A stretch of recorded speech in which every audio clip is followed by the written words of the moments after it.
الحمدللہ رب العالمین والصلاة والسلام علی سید المرسلین وعلی آلہ وصحبہ اجمعین، اما بعد۔ آج کے درس میں انشاءاللہ تعالی ہم قرآن مجید کی خصوصیات سے متعلق گفتگو کریں گے۔ جیسا کہ آپ جانتے ہیں کہ ایمان کے ارکان میں سے ایک اہم رکن اللہ کی کتابوں پر ایمان ہے، اور قرآن عظیم یہ اللہ کی آخری کتاب ہے۔ اس لحاظ سے قرآن عظیم کے بارے میں تفصیلی طور پر جاننا یہ بھی اللہ کی کتابوں پر ایمان لانے کا ایک حصہ ہے۔ قرآن عظیم وہ کتاب ہے جس نے سابقہ کتابوں کو منسوخ کر دیا ہے، اور قرآن پاک جج کی حیثیت رکھتا ہے، فیصلہ کی حیثیت رکھتا ہے۔ قرآن پاک کے ذریعے ہی یہ فیصلہ کیا جائے گا کہ بقیہ کتابوں میں جو باتیں ہیں ان کی کیا حقیقت ہے، اور قرآن پاک کے ذریعے ہی اب اللہ کی جو عبادت کی جائے گی وہی اللہ کے یہاں قابل قبول ہے۔ اس لیے اللہ کی کتابوں پر ایمان میں قرآن پاک پر کس طرح ہمیں ایمان لانا ہے اور اس کی کیا خصوصیات ہیں، ان کو سمجھ لینا ضروری ہے۔ قرآن پاک کی خصوصیات میں سے پہلی اور اہم خصوصیت یہ ہے جس پر ہمیں ایمان اور عقیدہ رکھنا ضروری ہے کہ قرآن پاک کی دعوت یہ انسان اور جنات سب کے لیے ہے، اور قرآن پاک کی شریعت یہ قیامت تک آنے والے تمام انسان و جنات کے لیے ہے۔ کوئی بھی شخص چاہے کہ قرآن پاک پر ایمان لائے بغیر اور قرآن پاک میں موجود احکام اور شریعت پر عمل کیے بغیر اللہ کی جنت پا جائے تو اس کی کوئی گنجائش نہیں ہے۔ چنانچہ اللہ تعالیٰ نے فرمایا، تبارک الذی نزل الفرقان علی عبدہ لیکون للعالمین نذیرا۔ بابرکت ہے وہ ذات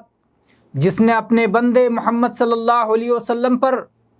فرقان، جو قرآن مجید کا ایک نام ہے، فرقان کو نازل کیا تاکہ آپ تمام جہانوں کے لیے اللہ کے عذاب سے ڈرانے والے بن جائیں۔ اور ایسے ہی نبی کریم صلی اللہ علیہ وسلم کی زبان پر خبر دیتے ہوئے اللہ تعالیٰ نے فرمایا، وَأُوحِيَ إِلَيَّ هَذَا الْقُرْآنُ لِأُنذِرَكُمْ بِهِ وَمَنْ بَلَغَ۔ سورہ انعام کی آیت نمبر 19 میں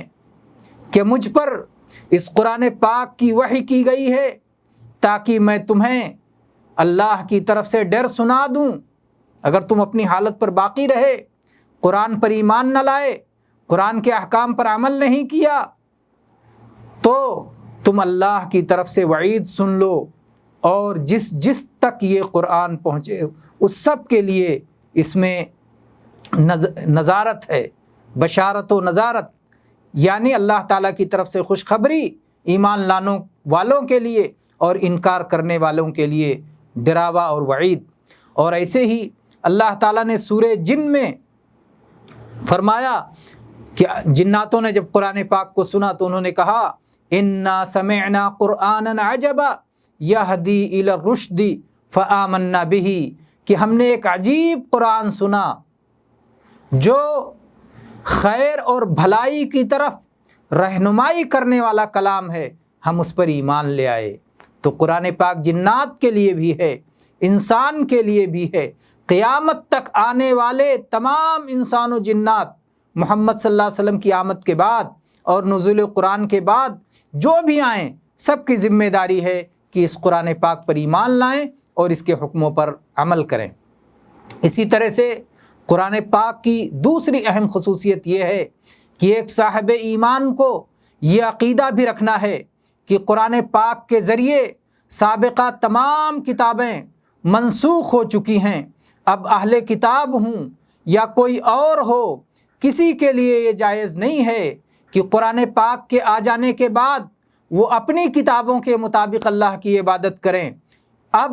قرآن پاک میں جو دین آیا ہے وہی اللہ کے ہاں قابل قبول ہے، قرآن مجید میں جو شریعت آئی ہے اسی کے مطابق اللہ کی عبادت قابل قبول ہے، قرآن پاک میں جو بات حلال ہے وہی اللہ کے نزدیک حلال ہے، قرآن پاک میں جو بات حرام ہے وہی اللہ کے نزدیک حرام ہے۔ اللہ تعالیٰ نے فرمایا وَمَن يَبْتَغِ غَيْرَ الْإِسْلَامِ دِينًا فَلَن يُقْبَلَ مِنْهُ، اسلام کے سوا جو کوئی شخص اور کسی دین کو تلاش کرے گا وہ قابل قبول نہ ہوگا، سورہ آل عمران کی آیت نمبر 85 میں۔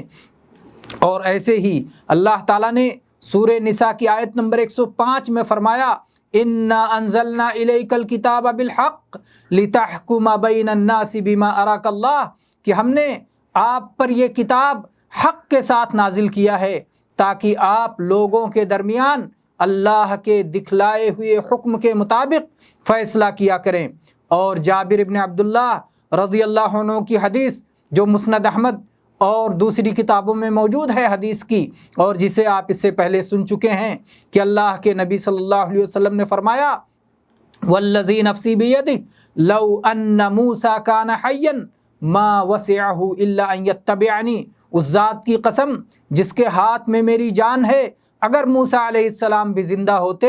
تو ان کے لیے بھی میری اتباع کے سوا اور کوئی چارہ نہ ہوتا، موسیٰ علیہ السلام کو بھی محمد صلی اللہ علیہ وسلم کی اتباع کرنا پڑتا۔ تو جب موسیٰ علیہ السلام جیسے اولو العزم پیغمبر کی بھی یہ ذمہ داری تھی کہ محمد صلی اللہ علیہ وسلم کی اتباع کرتے، تو پھر ان کی امت کی ذمہ داری کیسے نہیں ہوگی؟ ان کو بھی لازم ہے کہ محمد صلی اللہ علیہ وسلم کی آمد کے بعد آپ پر ایمان لائیں اور آپ کے دین کو اختیار کریں اور آپ کی شریعت پر چلیں۔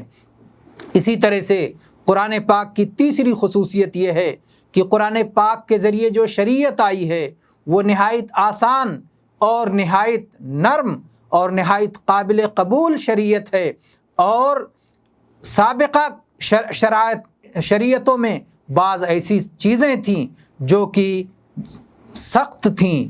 جو بوجھ میں آتی تھیں، جو بیڑیوں میں آتی تھیں، جیسا کہ قرآن پاک میں اللہ تعالیٰ نے سورہ اعراف کی آیت نمبر 157 میں ارشاد فرمایا الذین یتبعون الرسول النبی الامی الذی یجدونہ مکتوبا عندہم فی التوراۃ والانجیل یأمرہم بالمعروف وینہاہم عن المنکر ویحل لہم الطیبات ویحرم علیہم الخبائث ویضع عنہم اصرہم والاغلال التی کانت علیہم،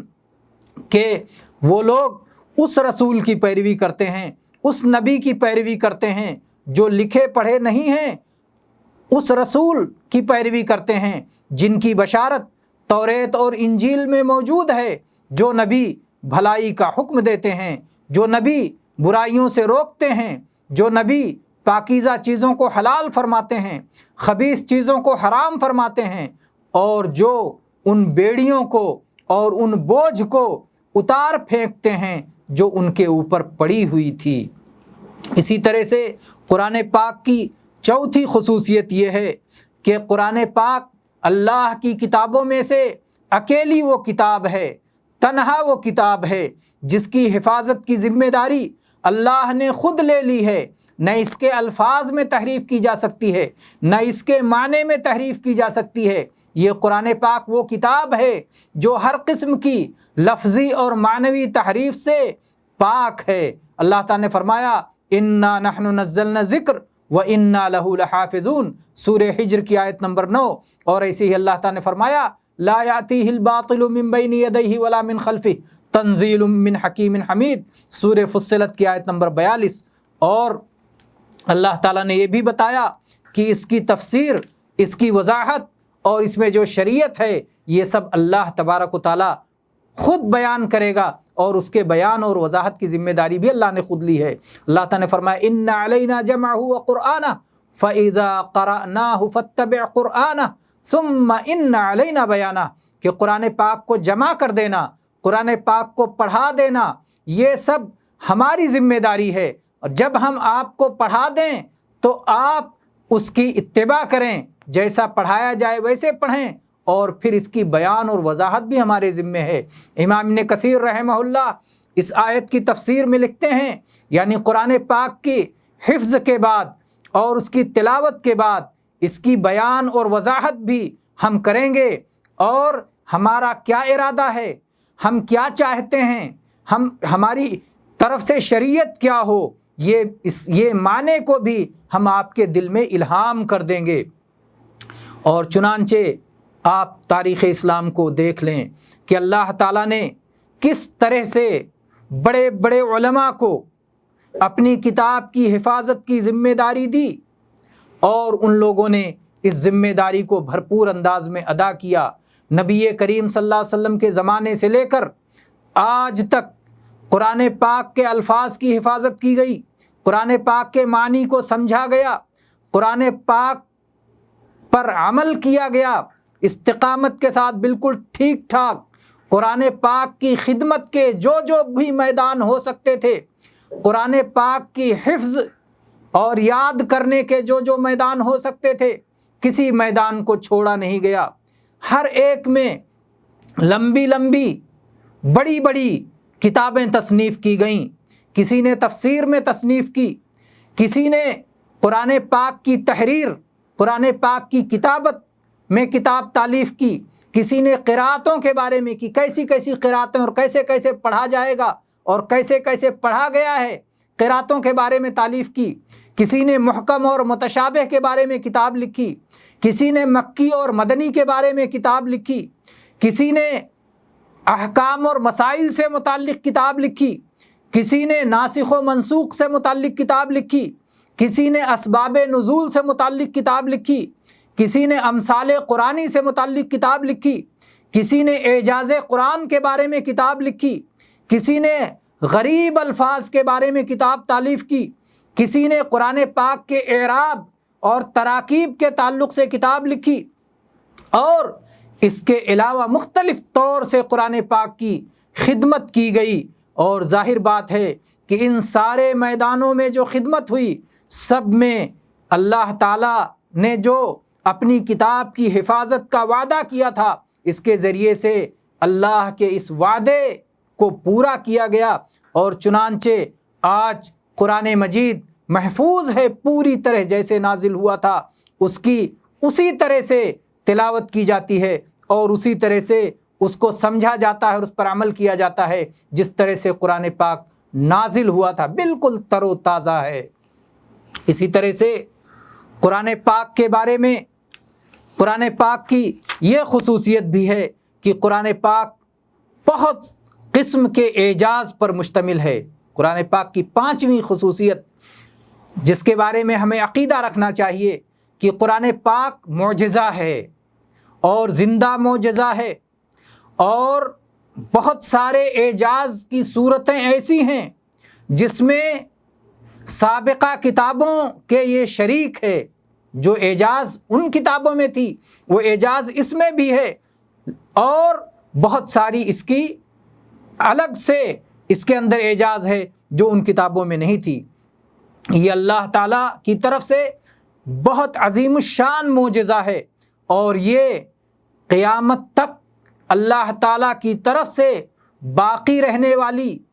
دلیل ہے، روشن دلیل، اللہ کی حجت ہے، جو حجت بندوں پر قائم ہوتی ہے قیامت تک۔ اللہ تعالیٰ نے اپنے نبی صلی اللہ علیہ وسلم اور آپ کے پیروکاروں کی اللہ تعالیٰ نے اس کتاب کے ذریعے سے مدد فرمائی ہے، تائید فرمائی ہے۔ چنانچہ آپ وہ حدیث دیکھیں